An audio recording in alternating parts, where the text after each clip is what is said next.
So with that, what do you say we do some questions, Corey? Yeah. Okay, so earlier today, I went to Facebook and Twitter, shot out, wanted to get some questions in, and we don't really do a lot of community questions, which maybe why we didn't get a whole lot. But, sometimes we want to answer your questions. Mm-hmm. Sometimes we don't want to, but will anyway. So, we pulled some questions from Twitter and our Facebook group and some YouTube comments and stuff. So we've got 5 questions here, some familiar faces, some not so. And then I'm just going to step in front because I told 2 people I would answer their questions. Antonio, do I believe in love at first sight? Yes, I do. Oh, we're answering that question. I've had it a few times. One of the times was when I saw my co-host here. He's a sexy man. And then Jesse Flores asked if we were white supremacists. I mean, I'm not, because I hate white people. So there's that. I don't know. I mean, I'm not gonna paint Corey with that brush, but I'm just gonna say this. I'm not white. I'm clear. Yeah, exactly. Like red hue. Yeah, he has blood flowing through that clear skin. But yeah, white people suck. I'll say it. We're a virus with shoes. That's not mine. That's Bill Hicks's. And then yes, Antonio, of course I believe in love at first sight. Yeah. Love at first sight is it's this weird anomaly that people either say they experience once in their life, or they say it because they want some sort of fantasy to happen. And yeah, I'm going to be honest. I've felt it. I felt it twice in my life. Mm-hmm. One, obviously, to my wife. The first night I met her, I felt something that I had not felt in a long time. I had dated a few girls before her that were just not the greatest people in the world, and it's just one of those things. I don't know, man. We went out on our first date, and I just thought, I could see myself being with her for a long time. If not, she could be the last girl I ever date, in the best way possible. Yeah. Gosh, shut up, Facebook. Gosh. Well, I mean, Lee did just. I mean, Lee did just say he asked me if I had love at first sight for him. Oh, and yes, I did. It's hard not to. I told you I felt it twice, Lee. I mean, because I watched Nerd Overdrive's first episode with Kyle, and Ray, and I said, "Who's that? Who's the Asian?" I mean, I'm a white guy. Of course, I have a bit of Asian persuasion in me, and Lee Navarro awoke that in with ferocity.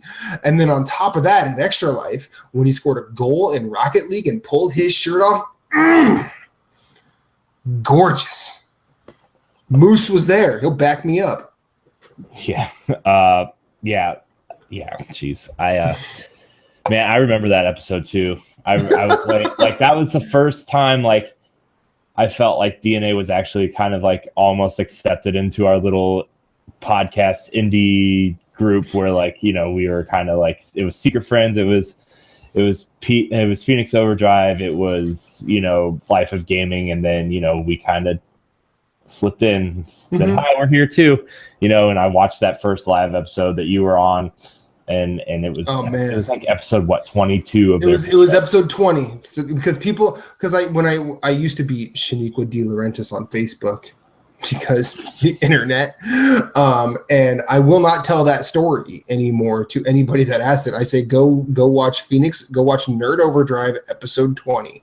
That's where you get it, for better or for worse. Yeah.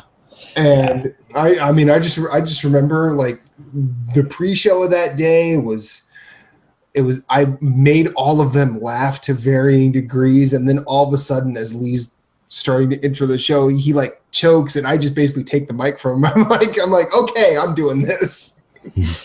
And I basically did all his material. Jeez. And then they had me host that show one time. Yeah, I remember that show. I remember that show, and I remember the one time I was on. They invited me on because Ray was sick, so they're like, "Hey, you wanna read? You want to do Ray's part and read the games that are coming out this week?" And of course, they're all freaking PC Steam indie bullshit. So PC steamers is what they are. Every time a game had a funny name, I tried to make fun of it, and it was that might have been the last episode I was on. Yeah.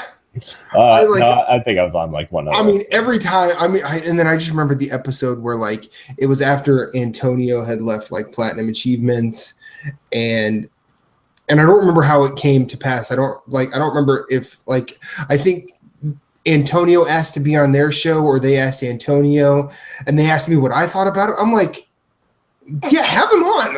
Antonio's great. I've got no malice towards that kid. Yeah, and then they're like, would you come on with him? I'm like, hell yeah. Antonio and I wrecked that thing. We tore that. And then I just one of the things that will always stick out in my head is when it was right after Overwatch came out, and Lee had not opened it yet. He's like, you know what I have to play this week? And he points to behind him. I don't have it, but he has this big collector's edition of Overwatch. And Antonio's like, Lee, stop the stream. Let's play Overwatch. And he's like, come on, Lee, bro. Hey, bro, Lee, let's play Overwatch, bro. And he just kept getting closer to the camera.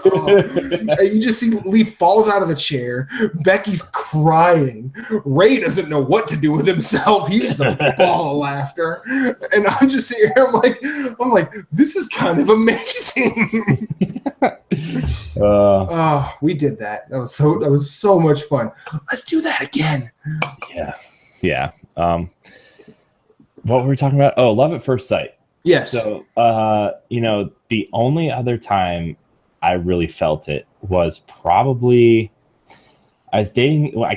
I went to school in Columbus, and I came home from Columbus because I hated it down there.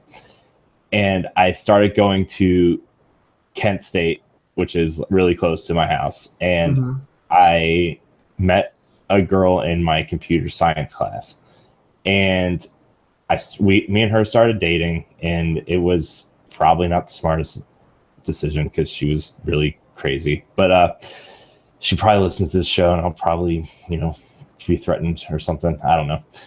But anyways, we started dating, and something come to Philly, I'll protect you. Yeah. I wouldn't be assured by that either. It's fine. Yeah. Continue. So we were. Something felt off, right? And I was what, 22, 23 at the time. I was I had just lost a bunch of weight. I was feeling really good about myself. And I was I went from 356 pounds playing college football to 220 pounds. I was feeling really good about myself. It's man, I am lean. Yeah. I was see, what had happened was, the Wolverine had just come out, and I was like, I want to look like Hugh Jackman from the Wolverine. So what I started doing was eating chicken and eggs and everything. I could show you a picture if you want, Matt. No? Okay. No. So what I was doing was I was going to school in the morning, working out after school 4 hours a day, and then going to work from 4 to 11.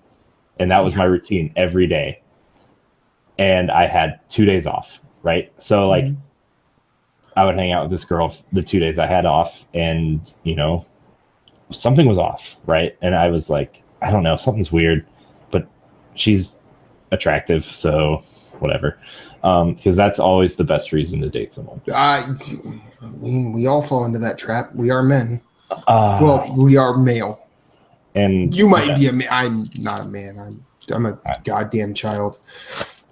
So I ended up going to her house one night, and I met her sister for the first time, and that was kind of the first time I'd ever really felt like that. Okay. And that was me and this girl ended up breaking up, and I ended up dating her sister for a long time. And then, on the second fireside chat that we did, this was the same girl that died in an accident. And like, I was really messed up for a while after that. Yeah. But like, the second time I ever felt it was with Sana, and like that feeling, knowing that I could actually have that feeling again after that was like the biggest, most amazing feeling I'd ever felt in my life. It was just like, man, I don't know if I wouldn't have found Sana, I don't know where I'd be today. Like, it's just that, and I know I'm never going to date someone, or at least, if, Sana finds out that I'm like some big loser at some point in my life, like, if she leaves me, like, I don't know if I'll ever have what I have with her again, like, that was obviously a joke. I'm not planning on ever. Yeah. I mean, at this point, I mean, like right now, I mean, she could leave you. There's just paperwork involved. Yeah. But like, you know what I mean? Like, I don't know if I would ever find what I have with her again. It's like that lightning strikes twice in one place type thing. And like, you don't know if it's ever going to happen again. So, yeah. But yeah, I believe it exists. It's existed for me twice. So, I mean, to just get a little more personal, like I felt it with my ex-wife when I met her. I felt it to lesser degrees because there are levels to that. With many other things, I mean, I've fallen in love with a lot of things in my life, and current partner now is among those. But like I remember always liking music. But like the first time I fell in love with music was actually when I was like 5, and it's gonna sound stupid, but like it was after my mom had divorced my dad, and she had reacquainted herself with the man she would marry because they were high school sweethearts before she met my dad. But the one thing I'm a bit fuzzy on is whether or not they are married when this happened, but I was at his parents' house, like my grandfather, I guess we'll call him.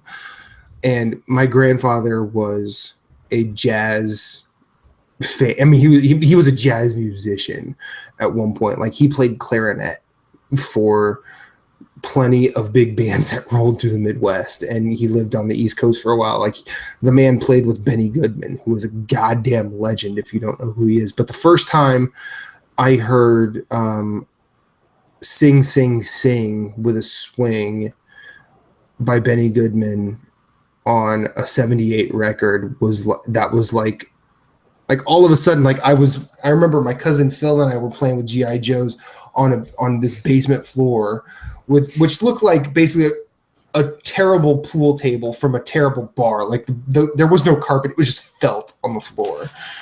And I heard just that Chick Webb opening drum beat, that boom boom boom boom boom boom.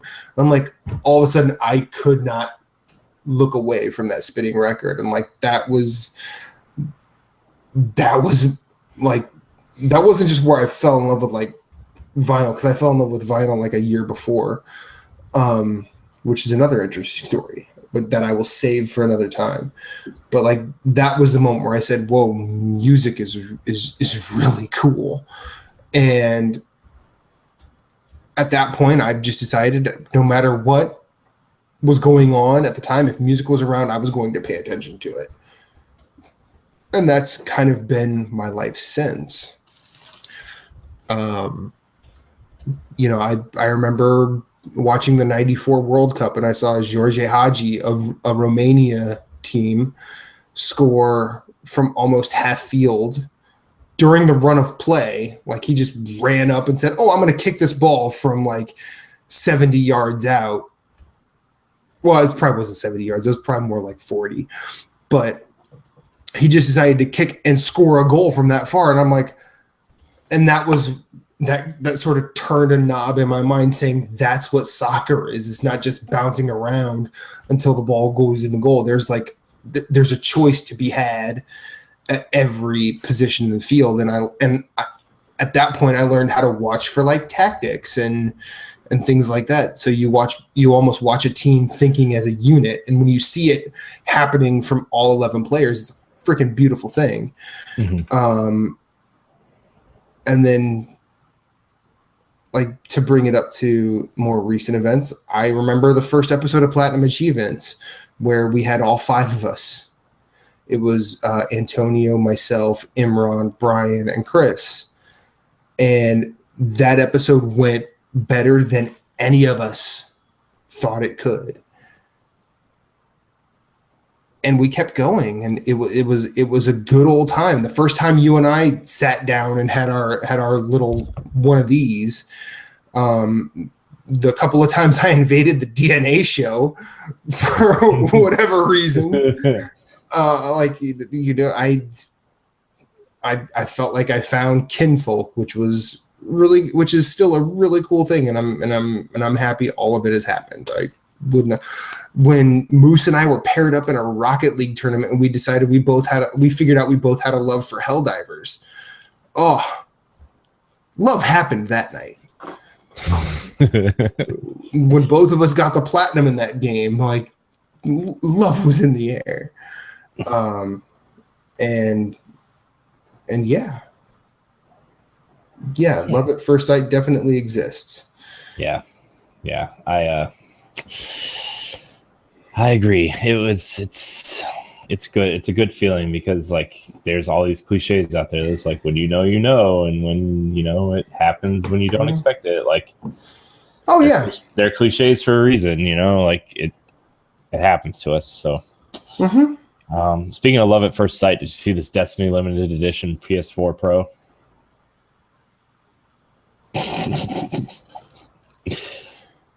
All right, that's okay. Moving on. I've had enough. I'm done. I'm out. Moving on.